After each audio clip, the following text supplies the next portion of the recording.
Bapak Ibu saudara-saudara sekalian, teristimewa yang kita hormati, Bapak Bupati Kabupaten Tanah Bumbu, Bapak Haji Andi Rudi Latif SHMH, yang insya Allah dimuliakan dan dirahmati Allah Subhanahu wa Ta'ala.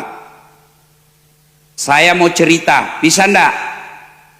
Tapi ini bukan sinetron, ini kisah nyata yang akan menjadi latar belakang Hari Raya Islam yang sebentar lagi kita rayakan. Yang hari ini umat Islam sebagian termasuk orang Indonesia sudah sampai ke Tanah Suci untuk merayakan hari haji. Saya mau cerita, bisa Ibu? Mudah-mudahan jadi oleh-oleh ulang tahun Kota Tanah Bumbu yang hari ini kita rayakan dengan namanya Pesona Budaya Tanah Bumbu, yang dalam bahasa Bugisnya Mandre Mapanre Ritasie. Ini dulu saya mau jelaskan, bukan Mapanre Tasi. Tasi tidak bisa kau kasih makan. Ada nabi yang pernah usul sama Allah, namanya Nabi Sulaiman. Dia potong sapi 5.000, 6.000 kuda, 7.000 domba. Dia kasih makan orang. Lalu dia usul kepada Allah, ya Allah, bolehkah saya mengambil tugasmu satu hari kasih makan makhluk? Tidak usah kau yang kasih makan, saya yang kasih makan ya Allah. Allah bilang, oi, kalau bahasa Bugisnya, Milotoko seingi kak di. Baiklah kalau begitu, silakan kau kasih makan. Maka Nabi Sulaiman perintahkan semua bala tentaranya, termasuk jin dan pasukannya, kau siapkan makanan, kita ambil tugasnya Allah hari ini kasih makan makhluk. Maka terkumpullah makanan, yang makannya itu makanan terkumpul menurut sejarah 1 bulan perjalanan panjangnya. Bayangkan itu kok 1 bulan jalan, berapa makanan yang terkumpul itu? 1 bulan perjalanan lebarnya kumpul. Allah perintahkan, wahai makhlukku yang ada di laut, baru yang ada di laut, Allah perintahkan kau naik makan, cicipi makanannya Nabi Sulaiman. Naik ikan, belum makan semua itu ikan, Nabi Sulaiman sudah kaget, habis makanan yang 1 bulan perjalanan. Lalu Allah katakan, itu kau mau makan, kasih makan orang di dunia, makhlukku di dunia, baru makhlukku di laut turun ikan kecil masuk makan, habis makananmu. Maka orang Tanah Bumbu tidak bisa kau kasih makan laut. Maka tidak boleh dikatakan mapan retasi. Ini orang Bugis kan bilang mapan retasi. Itu zaman dulu, waktu kita belum tahu dakwah, orang tua kita bilang mapan retasi. Maka karena sekarang kita sudah punya ilmu, anak-anak kita sudah pada sarjana, anak-anak kita sudah pada jadi ulama, anak-anak kita sudah jadi penghafal Quran, mapanre tasi kita ganti dengan kalimat yang benar, mapanre ritasie, yang artinya memberi makan orang yang ada di pesisir laut. Itu perintah agama, namanya sedekah. Satu kisah berikutnya kita cerita, Nabi Ibrahim alaihi salam kaya, hebatnya dermawan, yang banyak kaya pelit, yang banyak kaya seke. Nah bilang orang di kampungku kikirigalla paku jambatan. Ini Nabi Ibrahim kaya dermawan. Sebelum saya lanjut, sebelum saya lupa, saya lanjut ceritanya Pak Bupati tadi. Saya sudah di bandara, sudah berdebat saya sama Pak Bupati, saling mengancam. Saya bilang saya tidak bisa datang kalau begitu, perjalanan jauh dari Banjarmasin ke Batu Licin 4 jam. Saya sudah sakit, dilarang naik mobil berjam-jam sama dokter. Syukur alhamdulillah ada orang Tanah Bumbu yang punya pesawat. Pian tahu kada? Siapa Jar? Dasad? Bukan. Siapa? Oh, Haji Hisam namanya. Langsung dikasih tahu, Ustadz Das'ad silakan pakai kapal dari Banjarmasin ke Tanah Bumbu, kada usah repot pakai kendaraan. Oh, nyaman sudah saya. Sampai WhatsApp masuk pula beliau, gunakan juga pagi-pagi besok Ustadz diantar dari Tanah Bumbu balik ke Makassar. Oh, kipas-kipas saya. Itulah hebatnya kalau ada orang kaya yang pemurah. Biar kaya kalau pelit tidak ada gunanya. Namosogi koko sekke ko kikirigalla paku jambatang tegaga gunana. Alhamdulillah ada orang kaya dermawan. Nabi Ibrahim kaya dermawan. Akhirnya dia sembelih ribuan ekor binatang. Kira-kira kalau sekarang diuangkan 25 miliar. Dia sembelih. Memujilah seluruh makhluk, termasuk malaikat. Lalu memuji manusia kepada Ibrahim. Ibrahim, jago kok. Nggak ada sudah kalah kau ini. Hebat kau. Namanya manusia, Ibrahim dipuji, senang. Penaki manusia sama saya. Kalau dipuji, saya senang. Meskipun saya tahu orang bohong. Wih, tambah gagah kau Ustaz. Saya tahu dia bohong, tapi saya bilang, tidak apa-apa, lanjutkan saja. Karena saya suka juga, meskipun saya tahu kau bohong. Sama istri saya, Pak Bupati, kalau saya bilang, tambah cantik kau sayang. Nah bilang, saya tahu kau bohong Ustaz, tapi tidak apa-apa. Memang manusia senang dipuji. Ibrahim juga dipuji, senang. Apa kata Ibrahim? Ini yang saya potong binatang, tak ada artinya ketimbang cintaku kepada Allah. Andai saja ada anakku juga saya potong. Kenapa? Waktu itu Nabi Ibrahim juga belum ada anaknya. Sama anggota dewan. Kalau belum dipilih deh, Jaina cari tanah. Banyak sekali ceritanya, ternyata setelah dipilih. Oh Pak, oh Pak, ingat ya, jangan lagi mau ditipu anggota dewan yang mau dipilih ternyata terpilih tidak datang. Mestinya mereka datang lah. Namanya ini pesta masyarakat. Mestinya datang, sama-sama kita gembira di sini. Tapi satu saja, ya mudah-mudahan yang satu ini terpilih lagi. Nah sudah, lanjut cerita. Lalu Ibrahim alaihissalam kelepasan ngomong, jangankan binatang, andai saja ada anakku juga saya potong. Karena ternyata waktu itu Ibrahim alaihissalam tidak ada anaknya. Ringkas kisah, setelah lama tidak ada anaknya, Siti Sarah istrinya Ibrahim berkata, Bang, kamu kan nabi, perlu ada penerus perjuangan. Tidak ada anakmu, menikah lagi kau bang, supaya kau punya keturunan. Masya Allah. Bapak-bapak, enak benar kalau kita dikasih tawar istri macam ini ya. Baik. Mak beni no, merdeka. Tapi apa kata Ibrahim alaihissalam? Ndak usah. Ndak tega saya. Kalau ndak punya anak ndak apa-apa. Inilah takdirku. Dipaksa, kau kawin bang. Ndak mau saya. Kau nikah, saya ndak mau. Luar biasa. Ibrahim alaihissalam dipaksa istrinya menikah, tidak mau. Sebaliknya kita bubuhan sekarang dilarang sama bidinya, sembunyi-sembunyi. Nabi Ibrahim dipaksa terus, nikah kau bang supaya ada anakmu. Akhirnya Ibrahim mengalah. Ya baiklah kalau begitu. Lalu Siti Sarah berkata, oke, saya kasih nikah kau. Kata Ibrahim, siapa? Tidak usah jauh-jauh. Itu ada Siti Hajar. Siti Hajar pembantunya Ibrahim.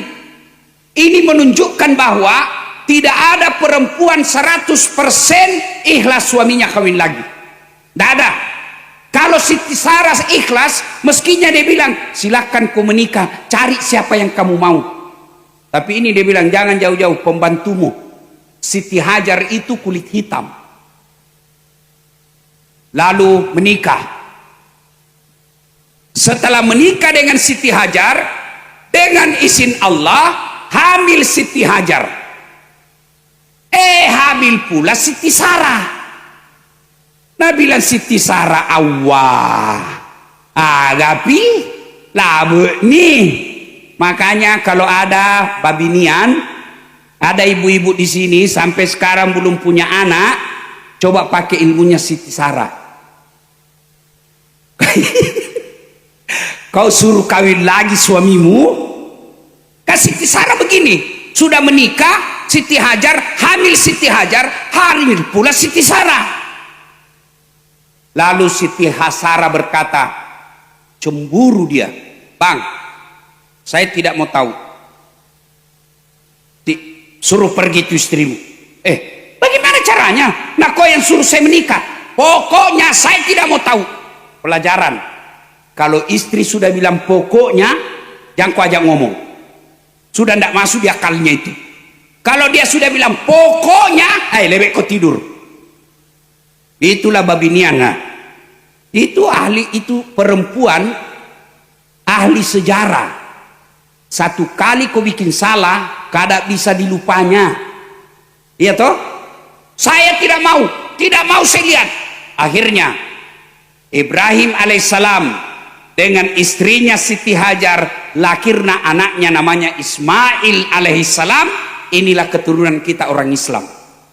Sementara Ibrahim alaihissalam dengan istrinya Siti Sarah lahirlah anaknya namanya Ishak alaihissalam. Inilah keturunannya orang Yahudi.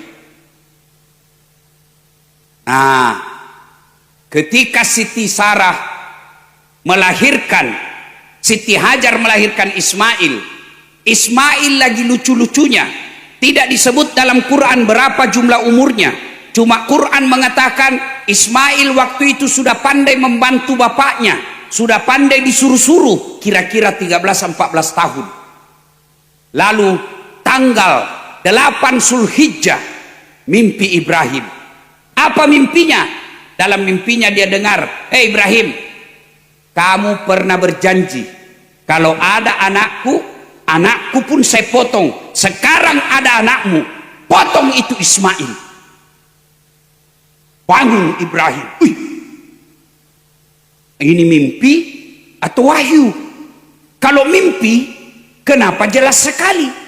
Kalau wahyu, kenapa anak disuruh potong? Kalau anak banyak bisa dipilih mana yang nakal. Iya toh? Gere anakmu. Oh, ini yang tukang tipu ya, ini saja dipotong ini. Ini lama ditunggu, bertahun-tahun dinanti, lagi lucu-lucunya. Ibrahim berpikir, ini wahyu atau mimpi? Ini perintah Allah atau mimpi? Berpikir-pikir Ibrahim, tanggal 8 Zulhijjah. Maka kita sekarang tanggal 8 Zulhijjah disebut hari Tarwiyah. Apa itu? Hari berpikir-pikir. Nah, tanggal 9 Zulhijjah mimpi lagi Ibrahim. Mimpi lagi, Ibrahim, potong anakmu, kau sudah janji. Bangun lagi Ibrahim, lalu berkata, ini bukan mimpi, ini pasti wahyu Allah, ini pasti perintah Allah. Maka Nabi Ibrahim yakin dia akan laksanakan. Maka kita tanggal 9 sekarang disebut hari Arafah, yang artinya hari penuh keyakinan. Maka kita sunnah puasa. 8 Zulhijjah pun sunnah puasa. Tanggal 10 Zulhijjah Ibrahim alaihissalam panggil anaknya Ismail. Mail. Sini kau dulu Mail. Tapi dalam buku tidak begini. Ini bahasanya dasar supaya gampang kau mengerti. Mail. Agambo Lamile. Ismail ini kalau jadi Bugiskin namanya Lamile. Kan saya namaku Dasat, nama Bugisku Ladase. Ya kan? Oke? Jadi main lo meyolo sini kok. Ada ku kasih tahu kau ini. Agambo apa Pak? Begini. Saya mimpi tadi malam, Allah perintah saya potong kamu. Bagaimana menurutmu? Kira-kira Pak Bapak dan Dim, Bapak-bapak semua yang ada di sini, kalau Bapak ngomong begini kepada anak, kira-kira apa jawabannya anak milenial? Bapak-bapak kasih tahu anak, nah suruh ke ini Tuhan potong kok. Bagaimana kira-kira? Kalau anak di rumah pasti jawabannya nak bilang, ih kenapa nah saya Pak, nenekku mau saja yang sudah tua. Iya toh? Ini anak cerdas, macam ya naik Pak Bupati, pintar ini anak, tapi tidak soleh namanya. Pintar, cocok tahu. Kenapa saya yang masih muda, itu mau nenekku yang sudah bau sakaratil maut, sudah lama hidup. Tapi apa jawaban Ismail alaihissalam? Pak, kalau ini perintah Allah, don't worry, be happy. Kau tahu artinya itu? Jangan cemas, laksanakan. Insya Allah Bapak dapati saya menjadi anak yang sabar. Oke? Lalu Ibrahim alaihissalam berkata kepada istrinya Siti Hajar, yang tentu dalam buku juga bilang yang sayang. Sama saya kalau istriku itu saya panggil sayangku. Istriku saya bu istri soleha. Kalau mau kak pergi mengajar atau mau pergi ceramah, nak bawa kang ranselku. Baru sudah itu nak cium tanganku. Sudah itu nak cium lagi jidatku. Baru mata kananku lagi. Baru mata kiri lagi. Baru ini agak lama-lama sedikit. Kenapa istriku? Sudah itu nak usap dadaku. Baru nak bilang, Ustadz ridhoi saya. Dia tidak pernah tutup pintu mobil. Saya bilang, iya sayang, saya ridhoi kau meskipun tadi malam saya marah-marah. Baru begitu saya pergi, dia bilang, ku lepas di kau pahlawan. Tambah-tambah Jini, tambah-tambah. Sudah. Dia bilang, Ibrahim, istriku, sini dulu. Kenapa? Kasih pakai baju anakmu si Ismail, mandi baik-baik, sisir yang rapi, kasih baju baru. Untuk apa? Saya mau bawa pergi jalan-jalan. Bawalah Ibrahim anaknya si Ismail jalan. Begitu dibawa dalam perjalanan, kepanasan setan.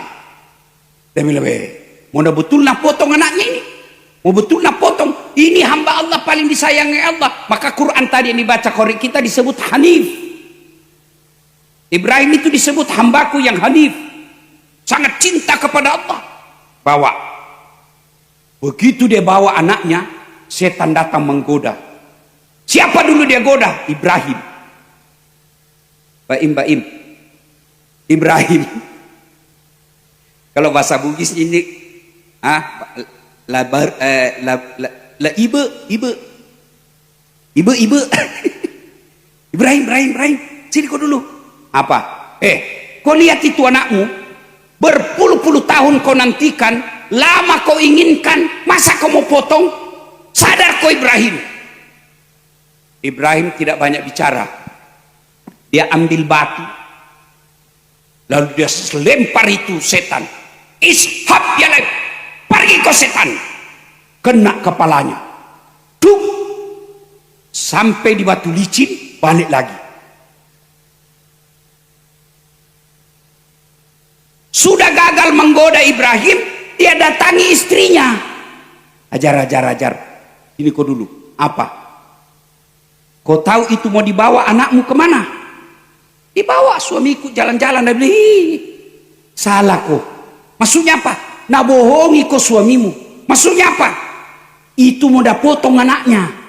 Sembarang kau bilang. Mana ada bapak mau potong anaknya? Katanya perintah Tuhan. Apa? Perintah Tuhannya. Mendengar ini, apa jawaban Siti Hajar? Kalau itu perintah Tuhan, jangankan anakku, saya juga siap dia potong kalau itu perintah agama. Dia ambil batu, dilempar kepalanya. Duh! Kena kepalanya. Sampai kota baru, balik lagi. Gagal dia goda suaminya, gagal dia goda istrinya, dia datang kepada Ismail. Main. Kau tahu ndak? Masih baru mau bicara itu setan, Ismail ambil batu, dia lempar juga. Ishak dia lagi, pergi kau setan. Kena matanya. Mata kanannya kena, yang tadi kepalanya, ini matanya. Maka setan diriwayatkan itu setan semua pico. Nggak tahu apa bahasa Indonesianya itu pico. Tahu jadi pico? Nggak tahu apa bahasa Indonesianya. Rusak matanya satu. Sama itu yang ada itu lagi viral. Tuh, kena matanya satu. Nah, Bapak Ibu saudara-saudara sekalian, melempar 3 jumroh inilah yang melempar ini. 1 tak Ibrahim, 2 tak Siti Hajar, 3 anaknya. Inilah ritual haji yang diteruskan sampai sekarang, disebut melempar 3 jumroh. Setan besar, setan tengah, setan kecil. Yang ada jamaah dari tanah bumbu, dia ambil batu, dia lempar itu. Ini setan kasih bodoh-bodoh saya selama ini. Bismillah, Allahu Akbar, bah! Kembali itu batu, hampir nak kena kepalanya. Nah, tangkap itu batu, nah buka, ada tulisannya, sesama setan dilarang saling melempar. Ternyata dia bilang, kau lempar saya di sini, kita berteman di tanah bumbu. Selesai, dibawalah itu. Kalau Bapak Ibu pernah ke tanah suci, haji atau umroh, biasanya kalau kita selesai dari Padang Arafah, kan dibawa gitu jalan-jalan sama mutawif atau pembimbing. Di atas bus dibilang, sebelum masuk istana, sebelum masuk arena Mina, biasa itu pembimbing bilang atau mutawif bilang, Bapak Ibu jamaah, di depan kita sebelah kiri, sebelum istana raja, ada pos-pos di atasnya, itu tempatnya Ismail ditidurkan.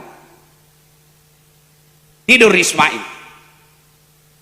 Pas Ismail mau digerek, Ismail bilang begini, Pak Bupati, Bapak, sebelum kita potong kak, tutup matata. Bapak tutup matanya. Kenapa nak? Nanti Bapak tidak tega. Oke? Apalagi permintaanmu nak? Pak, tolong nanti kalau Bapak sembelih saya dipotong, tolong ikat kaki dan kakiku, ikat kakiku sama tanganku. Kenapa? Saya pasti meronta-ronta kesakitan. Apalagi nak, Pak, tolong nanti kalau kita potong saya, pakai pisau yang paling tajam supaya saya tidak lama menderita. Apalagi nak, 3, 4 permintaan. Keempat, Pak, tolong nanti bajuku jangan kena darah. Kenapa? Karena kalau kena darah, dia lihat nanti mamaku kasihan. Apalagi nak, permintaanku terakhir Pak, tolong nanti kalau saya sudah meninggal, jangan ada anak-anak lewat seperti usiaku depan rumah, supaya mamaku tidak ingat saya. Baik, diikat, tutup matanya. Ibrahim ambil golok, parang, tutup matanya, diletakkan, dia gorok, dia iris lehernya anaknya. Tidak mempan. Kata Ismail, Pak, main-main ki kapang? Dia bilang, enggak, serius kayak ini nak, gerek sih, enggak mempan. Kata Ismail, barangkali parangnya Bapak tumpul. Dia coba lagi tuh parangnya Ibrahim, dia hantamkan ke batu, dek, pecah, tajam. Dia mau ulang lagi. Kata Ibrahim, kita ulang.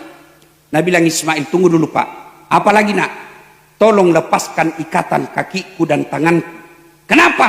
Karena kalau saya diikat, nanti Tuhan berkata, nanti memikirkan Tuhan pikir saya terpaksa. Buka ini, saya mau dipotong, ikhlas saya. Jangan sampai saya dikarat tidak ikhlas, terpaksa saya dipotong. Dibuka. Begitu dilepas ikatannya mau dipotong, gerek, malaikat berteriak memuji Allah. Allahu Akbar, Allahu Akbar, Allahu Akbar. Didengar oleh Ibrahim. Ibrahim melanjutkan, La ilaha illallah, Wallahu Akbar. Kemudian Ismail pun mendengarnya dan dilanjutkannya dengan ucapan Allahu Akbar, walillahil hamd. Itulah kalimat talbiyah sekarang yang diabadikan ketika kita hari raya. Allahu Akbar, Allahu Akbar, Allahu Akbar. Malaikat. La ilaha illallah wallahu akbar. Ibrahim alaihissalam. Allahu Akbar walillahil hamd. Ismail alaihissalam. Itu yang Allah perintahkan melalui nabinya. Kalau kau pergi lapangan masjid untuk Idul Fitri atau Idul Adha, kamu pergi ke lapangan, ucapkan itu. Allahu Akbar, Allahu Akbar, Allahu Akbar. Itu yang kita ucapkan. Tapi anak-anak sekarang pergi lebaran, tidak ucapkan itu. Apa? Update status. OTW. Hai guys, kita pergi lapangan guys. Akan udah apa dong? Guys. Sampai mau gitu guys. Sudah. Sampailah kemudian Allah perintahkan. Wahai malaikatku, kau lihat itu Ibrahim. Begitu cintanya dan taatnya kepada Allah, Tuhannya saya, dia mau potong anaknya. Allah perintahkan. Jibril, kau ambil kibas. Bawa ganti lehernya Ismail. Lalu kibas itulah yang dipotong Ibrahim. Selamatlah Ismail yang melahirkan keturunan. Itulah keturunan kita umat Islam yang kita sebut dengan keturunannya Bani Ismail. Ya, ibu bapak saudara-saudara sekalian. Nah, apa hikmahnya? Satu, ambil hikmah dari pelajaran ini. Dermawan seperti Ibrahim. Pak Bupati, silahkan jadi orang dermawan. Apa dermawannya Pak Bupati? Bukan mas sawer. Kalau ada pejabat pergi pinggir jalan sawer, itu bagus tapi tidak menyelesaikan masalah. Kenapa? Berapa orang yang bisa kau sawer? Tapi bupati, gubernur, menteri, bagaimana caranya? Sedekahnya adalah bikinlah kebijakan yang membuat masyarakat gampang cari nafkah. Tepuk tangan sedikit, tak usah ragu-ragu. Kalau ada bupati, pejabat, pergi kasih uang di pinggir jalan baru disoting, itu namanya pencitraan.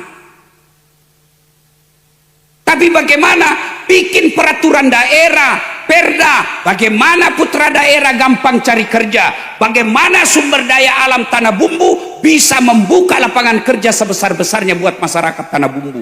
Itu namanya pemerintah. Kalau Pak Bupati kasih duit, berapa uangnya? Kalau banyak uangnya, Pak nanti salah gunakan APBD.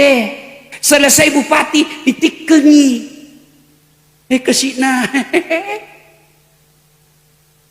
Sedekahnya Bupati adalah bikin perda. Sedekahnya anggota DPR bukan bagi-bagi uang. Apa sedekahnya? Kau bikin peraturan daerah, menyampaikan aspirasi masyarakat. Jangan kalau kau di demo hilang. Itu sedekah. Apa sedekahnya polisi? Bukan bagi-bagi uang. Apa sedekahnya? Ciptakan ketentraman, keamanan masyarakat. Itu dah sedekah. Apa sedekahnya ulama? Ilmunya. Dakwah kau yang bikin senang-senang orang. Jangan kau ceramah saling menyerang. Jangan kau ceramah nyakiti orang. Jangan ceramah menyalah-nyalahkan. Karena ada juga itu ustadz. Kayak dia panitia hari kiamat. Sangin bid'ah saja nak bahas. Seolah-olah hanya dia yang boleh masuk surga. Tidak mau berbeda pendapat. Dakwah mulai dari salam pertama sampai terakhir neraka terus dia cerita. Kau dibanting, ditusuk pantatmu, dilipat, ditusuk matamu. Kata anak muda yang tidak usah pikir ceramah deh bikin takut-takut. Ada juga itu ustadz sombong yang seolah-olah hanya dia yang benar. Tidak. Apa mau sombong para ustadz? Saya ini bu, saya bisa begini bukan karena tinggi sekolahku. Saya bukan begini hebat. Kenapa? Karena ada yang nonton. Coba bayangkan kalau saya dibikinkan panggung begini, mewah, hebat, tapi tidak ada yang nonton. 1 jam saya berapi-api, tidak ada yang nonton. Dewa Pak Bupati, sudah lama sakit itu dasar. Jangan sombong. Ayo, Bapak Ibu Saudara-saudara sekalian, dermawan. Dan kita yang punya uang, sedekah dengan duit kita. Bagi mereka yang kaya, sedekah dengan duit. Kalau ini diamalkan, insya Allah tidak ada orang di Tanah Bumbu peminta-minta. Orang kaya keluarkan zakatnya. Ibu-ibu yang kaya bantu tetanggamu yang miskin. Karena bagaimanapun hartamu yang kau miliki adalah yang telah kau belanjakan di jalan agama Allah. Yang ada di rumah belum tentu kau punya. Besok mati mendadak orang lain yang miliki. Maka saya tanya ini, banyak ibu-ibu yang punya emas di sini? Ada ibu? Ada ibu? Yang banyak emasnya ini. Kau orang Bugis itu kan kuat beli emas. Iya toh? Kada menahan. Jujur kalau banyak betul emasnya. Bu, kalau ibu meninggal, siapa yang pakai emasnya, Bu? Anak, istri kedua, kawin lagi suami. Waktu ibu meninggal, dia kasih keluar cincinmu. Ini cincin kawin dulu. Nggak mau keluar, nak kasih sabun. Sudah keluar cincinmu, nak ambil lagi gelangmu. Ini dulu hari pernikahan.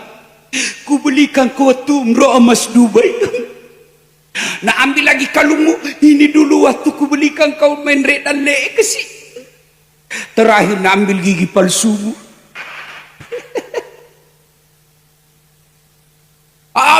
Diambil semua emasmu, baru dia kumpul, dia ikat dalam sapu tangan, dia masukkan dalam laci. Emak masih gelada, kamu selai kesih. Nangis dia. 3 bulan kemudian ketemu temannya semana na sudah janda. Nah lupa itu tadi, hidup semati. Nah ambil kalungnya yang sudah dibungkus sambil senyum. Dia datangi bawakan itu janda. Dia bilang, dia ini mantan istriku sudah mati. Ambil saja ini emas. Ibu-ibu, daripada emasmu diambil istri kedua, mending kau bantu anak yatim piatu. Ya Bu, percaya kalau ibu mati pasti suamimu kawin lagi. Dia dengarlah istriku ini Bu, ceramahku dia nonton di YouTube. Dia bilang, Ustaz, jadi kalau saya duluan meninggal, Ustaz mau kawin lagi, saya peluk baik-baik Bu. Saya bilang, sini dulu sayang. Saya bilang, dengar kau baik-baik sayang nah, jangankan meninggal, masih hidup kau saja, nah saya selalu berpikir kawin lagi. Apalagi kalau kau sudah mati. Bujur kalau, ya Pak. Dia bilang, temanku, jahat betul itu tetangga saya Ustaz. Kenapa? Baru 3 bulan istrinya meninggal, belum lagi kering kuburnya, dia kawin lagi Ustaz. Saya bilang, lebih hebat temanku, masih hidup istrinya dia kawin. Ya Pak, daripada bapak perhiasannya diambil nanti anak mantu, lebih baik kau sedekah. Ulang tahun Tanah Bumbu, Pak Bupati, kalau mau maju Tanah Bumbu, cari fakir miskin, beri dia sedekah. Caranya apa? Ciptakan lapangan kerja. Kalau memang sudah tua, kasih dia bantuan sosial. Tapi jangan seperti ada wacana di satu tempat berikan bantuan sosial, tapi suami orang-orang yang dikasih bansos harus vasektomi. Apa itu? Diputus itunya supaya dia tidak bisa hamil. Jangan, orang Islam jangan seperti itu. Allah Maha Kaya.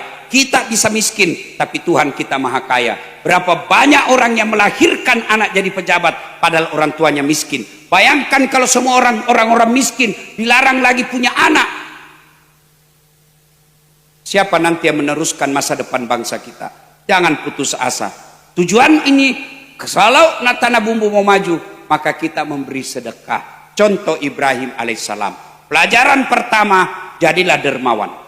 Yang kedua, pelajaran yang ke sini, kita ambil Ismail alaihissalam, anak yang soleh dan soleha.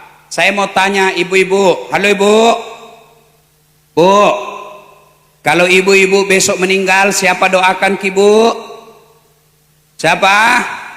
Suami, jangan harap. Bapak-bapak, Nih, coba lihat, bapak-bapak yang saya hormati di atas sini. Coba lihat grup WhatsApp. Semua kita punya grup WhatsApp. Kalau ada yang meninggal, jangankan berdoa, ngetik doa saja dia malas. Apa dia kirim? Stiker Al-Fatihah. Nggak baca doa itu? Iya toh? Siapa yang doakan kita? Anak. Tapi mustahil anakmu bisa berdoa kalau agamanya tidak baik. Maka pesan saya kedua setelah bupati dan para aparat, pemimpin kekuasaan di Tanah Bumbu, ulang tahun Tanah Bumbu, sejahterakan rakyat dengan sedekah perda. Yang kedua adalah bikinlah aturan yang membuat anak kita gampang menjadi anak yang soleh dan soleh. Anak-anak kita sekarang memprihatinkan. Kalau zaman saya kecil dulu, Pak Bupati kecil dulu, jangankan bicara kasar, melihat mata orang tua saja kita dianggap kurang ajar. Kalau dilihat-lihat di mata orang tua dianggap kurang ajar. Sekarang anak-anak dilihat-lihat di mata sama bapaknya, apa nak bilang? Kenapa mata pak? Anak-anak kurang ajar itu sekarang. Zaman dulu saya kecil, kalau pulang sekolah, meskipun kita lapar, mau makan, apa kata ibu kita? Jangan dulu makan nak, belum datang bapakmu. Dosa kau kalau kau sisa kasih bapakmu. Tidak boleh kau kasih makan bekas-bekas tangannya bapakmu. Dulu. Sekarang anak-anak makan cambok habis, tinggal ekornya sama kepalanya nasi panggang bapaknya. Makanya anak-anak kita sekarang jangan heran tinggi sekolahnya, tapi susah cari nafkah, susah cari kerja. Kenapa? Allah cabut keberkahan ilmu, durhaka sama orang tuanya. Anak-anak sekarang, wih kesitna, lebih sopan itu sama copoknya daripada bapaknya. Ibu-ibu mau lihat itu anak-anak siapa yang boncengi? Lihat saja posisi duduknya. Kalau dia dibonceng dan begini, cowok nak bonceng itu. Kalau dia begini, ojek. Dia duduk begini ojek. Kalau dia pegang besi di belakang begini, bapaknya itu.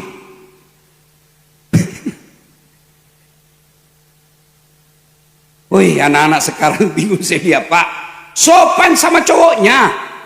Kalau bapaknya nasihati, apa? Kolot, itu kan dulu, bapak kampungan. Sekali cowoknya, terserah abang aja deh. Beleng-beleng. Itu aslinya beleng-beleng. Nih, kalau bapaknya jabat tangan, sekarang tidak ada lagi tuh cium tangan.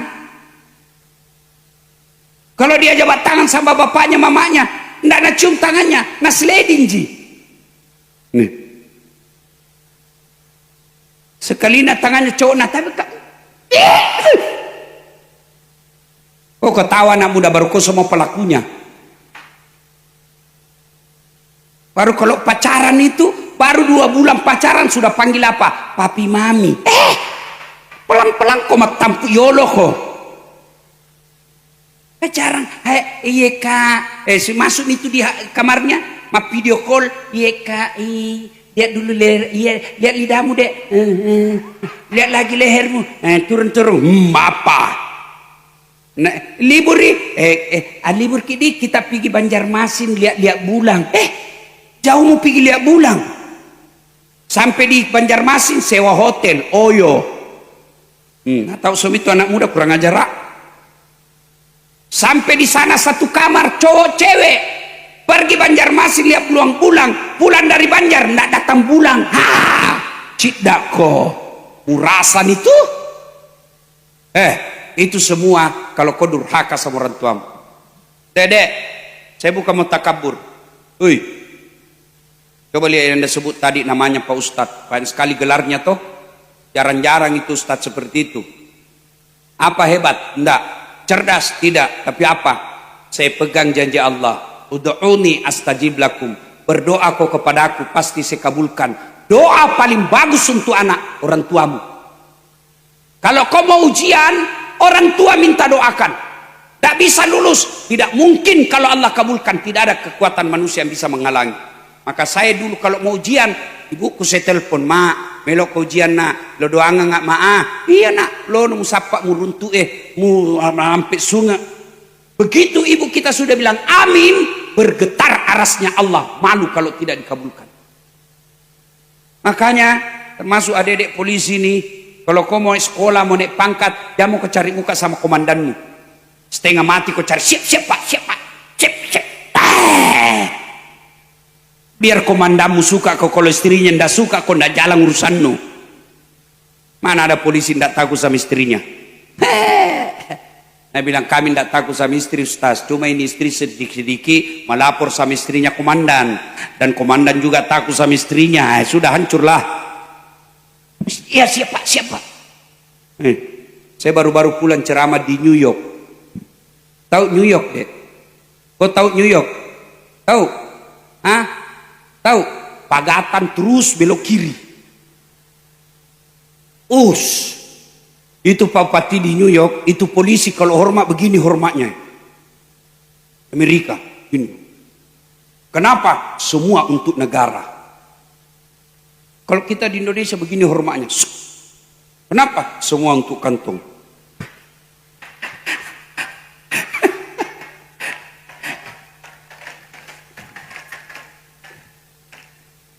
Hei, Bu, adik-adik, kalau mau ku baik hidupmu bos, baik kau sama orang tuamu. Itu sudah janji Allah. Ridallah fi ridal walidain, suktillah fi suktil walidain. Kalau kau mau ujian, mau naik pangkat, mau kuliah, mau cari kerja, bangun kau salat tahajud, minta kau kepada Allah. Ya Allah, mudahkan urusanku, kabulkan cita-citaku, supaya saya bisa hajikan orang tuaku. Ya Allah, panjangkan umurku, murahkan rezekiku, supaya saya bisa bahagiakan orang tuaku. Masa sih Allah tidak kabulkan doamu?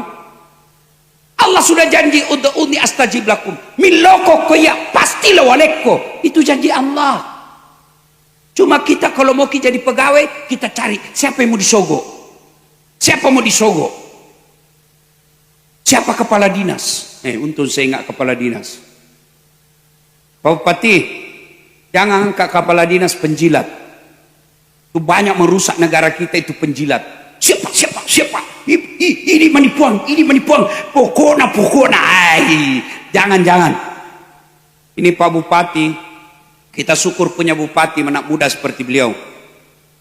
Sepanjang perjalanan tadi ada filsafat hidup saya pelajari. Apa satu? Dia bilang saya bekerja enak Ustaz. Kenapa? Saya tidak punya beban politik. Kenapa bisa? Dia bilang ya karena dulu tim sukses dibantu. Ada nih kasih ongkos jalan. Ini tim sukses yang banyak merusak pemerintah Pak. Kasih berkelahi antara bupati dengan wakil bupati. Datanglah wakil bupati tim suksesnya. Pak, masa Pak wakil tim suksesnya sudah dapat semua TL. Apa itu? PL penunjukan langsung. Dapat proyek Pak. Anggota DPR dapat proyek penunjukan langsung. Ini semua yang rusak negara Pak. Bapak bekerja tulus-lurus saja. Dan beliau katakan, apalagi saya mau cari Ustadz. Saya jadi bupati ini betul-betul. Itu hadiah dari Allah. Lebih dari cukup. Maka kita tunggu janjinya Pak Bupati. Mudah-mudahan betul-betul bisa menjadi pemimpin yang baik. Tapi pemimpin yang baik tergantung juga dari istri. Saya bisa begini bukan karena saya hebat, tapi mamaknya cek kasih tenang hatiku. Maka ibu bupati, supaya bupati kerja dengan baik, buat hatinya tenang. Mana bisa kita cari uang kalau istri kita suka ngamuk? Saya mau ceramah lagi 10 menit, menelpon mamaknya cek. Pulang kok? Lisu kok? Pulang kok? Tunggu dulu. Pulang. Kenapa? Kesetrum anakmu. Mana bisa kita cari uang kalau sudah begitu? Itulah hebatnya istri. Maka kadangkala berapa banyak orang jadi pejabat di penjara gara-gara selera istrinya yang terlalu tinggi.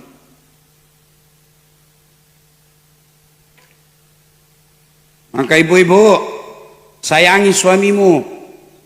Ini kisah Ismail dan Ibrahim itu kan salah satu sifat yang ketiga, itu hikmah yang ketiga adalah punya rumah tangga yang bahagia. Rumah tangga yang bahagia. Bahagia itu tidak mesti banyak uang. Tidak ada jaminan kalau uang. Saya bilang sama mamanya Cek, jangan mau kau pusing sayang, uang tidak dibawa mati. Tapi apa dia bilang? Cocok Ustadz, uang tidak dibawa mati. Tapi kalau tidak ada uang rasanya mau mati. Macatoy, ini garis si Pak Guru Salai. Ya, ibu-ibu, sayangi suamimu. Tidak gampang itu jadi suami. Coba lihat kasihan itu suami. Kadangkala sembarang dia kerja. Ada masalah dalam pekerjaannya, tidak pernah nak kasih tahu istrinya. Tidak pernah itu nak bilang, wih habis solar. Tidak pernah itu cerita, kempes ban mobil. Tidak pernah itu cerita, marah-marah lagi manajer. Tidak pernah cerita. Sementara ibu, biar gasmu habis, telepon di sini. Habis gas. Tak gampang itu jadi suami. Bukan cuma di dunia, di akhirat pun ditanggung. Ibu bapak saudara-saudara sekalian, 3 hikmah kita bawa pulang ini. Jadi anak yang soleh dan soleha. Ibu-ibu mau punya anak yang soleh dan soleha? Bapak-bapak mau punya anak yang soleh? Mau? Caranya 1, kasih nama yang baik. Jangan lagi bilang apa arti sebuah nama. Nama, sebut namamu, saya tahu suku dan agamamu. Siapa namamu? Abdurrahman, Muslim. Siapa namamu? Bertustinus Taitus, non Muslim. Iya toh? Dan kedua, nama saya bisa tahu sukunya. Siapa namamu? Mas Joko. Margono. Jawa. Iya toh? Siapa namamu? Margana, Sunda. Siapa namamu? Ambo Dalle, pasti Bugis. Tidak mungkin Jawa Ambo Dalle. Jenengi siapa mas? Ambo Dalle. Tak mungkin, Ambo Dalle ya Bugis. Lo berasa sih sekue. Melek mau kerak-kerak peroleh duit. Lo berasa sih sekue. Majak gue. Mas, mage mas, majak sifat nasa ngogi, koma candringi. Mak bali bola ki majak sifat to. Magai, nasang, ya ko masih namanya nama solang. Oh, Jawa nasapa. Ya ko manre, oh gina obi. Dari nama kita bisa tahu nama suku, agama. Kasih nama yang baik. Nama yang baik, nama yang ada doa di dalamnya. Maka bapak ibu kalau mau punya anak yang baik, kasih nama bagus. Abdullah kalau dia laki-laki, apa artinya? Hamba Allah. Abdul Jabbar kalau dia perempuan, mutmainnah, artinya apa? Jiwa yang tenang. Berarti ketika dipanggil, oh mutmainnah, wahai kau jiwa yang tenang, orang doakan. Kasih nama yang baik. Jangan nama-nama artis. Apa tujuannya di akhirat? Di akhirat nanti orang dipanggil satu-satu. Masih ingat waktu pilkada pilpres? 1 loket 300 orang, 1 loket 6 loket, 300 orang masih nunggu kita sampai tengah hari. 6 kota. Di akhirat 1 loket karena hanya 1 Allah. Dari Adam sampai kiamat, berapa triliun manusia dipanggil satu-satu. Siapa dulu dia panggil? Yang duluan mati? Bukan, nama-nama Islam dulu. Abdul Jabbar, Abdurrahman, Mutmainnah, Aisyah, Das'at, Latif, Rudi, Andi Rudi. Untungnya ada Latifnya di belakang, selama ini. Penting jangan seperti mahasiswa aku bilang, siapa namamu? Tony. Sesaku nanti, nomor 1 saya nanti. Kenapa bisa? Coba Ustaz, ada namaku di Quran. Enggak ada Quran Tony. Dia bilang, coba beda, baca basmalah. Bismillahirrahmanirrahim. Apa sudah kita baca Ustaz? Sudah basmalah? Ta'us. Baca beda, a'udzubillahi minasyaitonir. Itu Tony.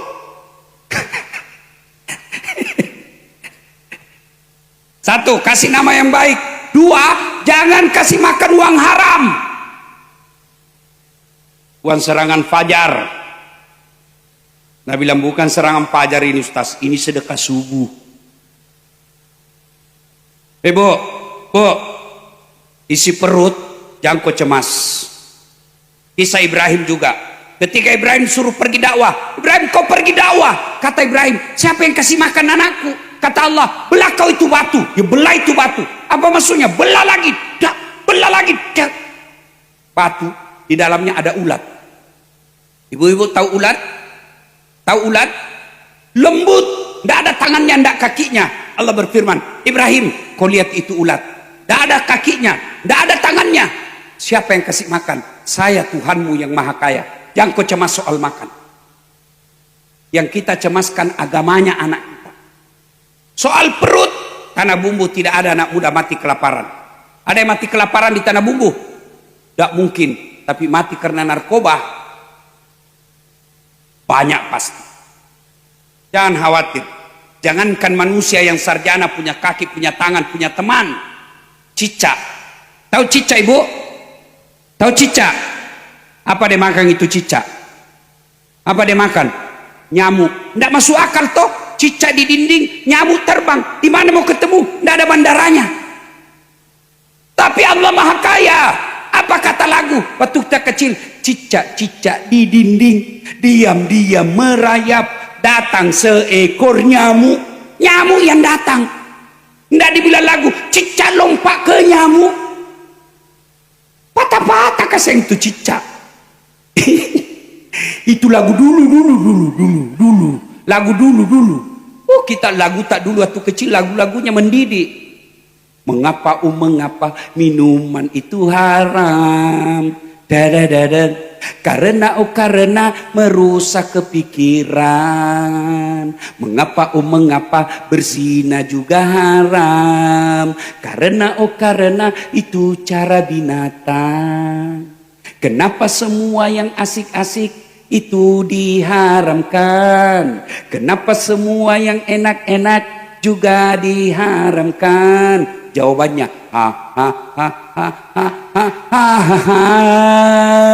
itulah perangkap setan. Umpannya ialah bermacam-macam kesenangan. Itu lagu dulu. Sekarang lagunya anak-anak apa? Cikampek, Tasikmalaya. Apa kau dapat itu cikampek? Bapak Ibu saudara-saudara sekalian, banyak yang mau disampaikan tapi capek, Pak. Ayo, hikmah malam ini. Jadilah dermawan.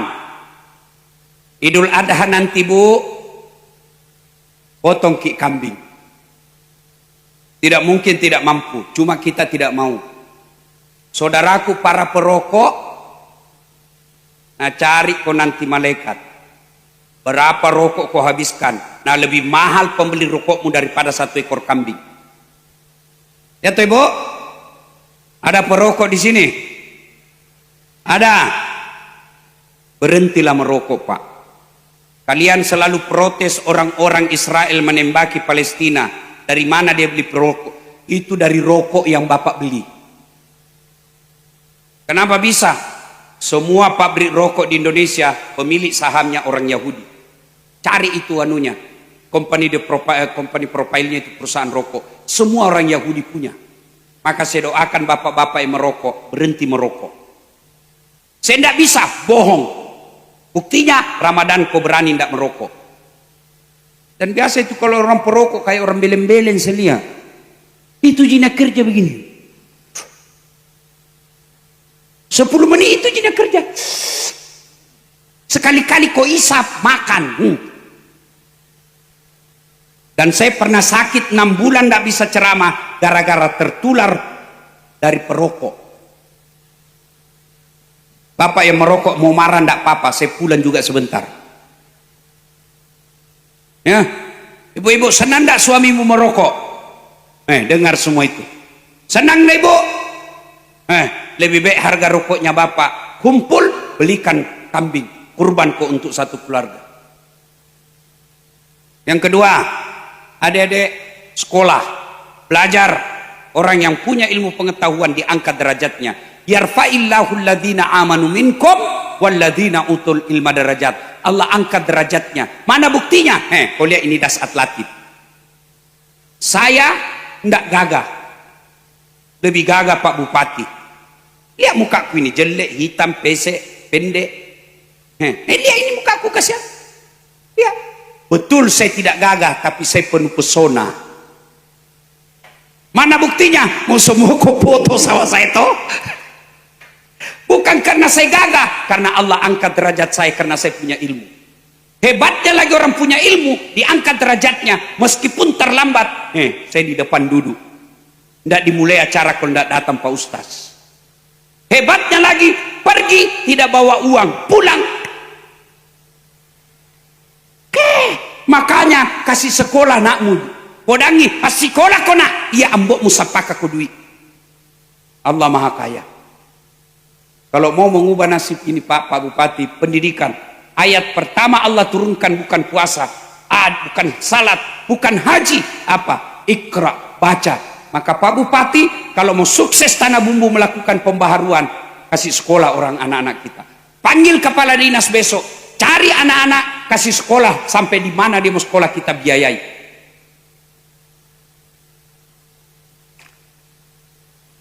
Tiga, jadilah keluarga yang harmoni. Sayangi suamimu, sayangi istrimu. Istri jangan suka ngomel. Sudahlah kita miskin, rumah kontrak-kontrak, lalu bertengkar terus kerjamu, kapan kau bahagia? Meskipun kau ngontrak-ngontrak, kerja tidak jelas, tapi kalau kau tidak pernah bertengkar, kau bisa bahagia. Orang lewat pakai mobil, kau bisa bilang, betul kau naik mobil, tapi kau selalu bertengkar. Kami miskin, tapi kami damai bahagia dalam rumah tangga. Ini sudah miskin, bertengkar aja kerjanya terus. Bertengkar, hamil lagi.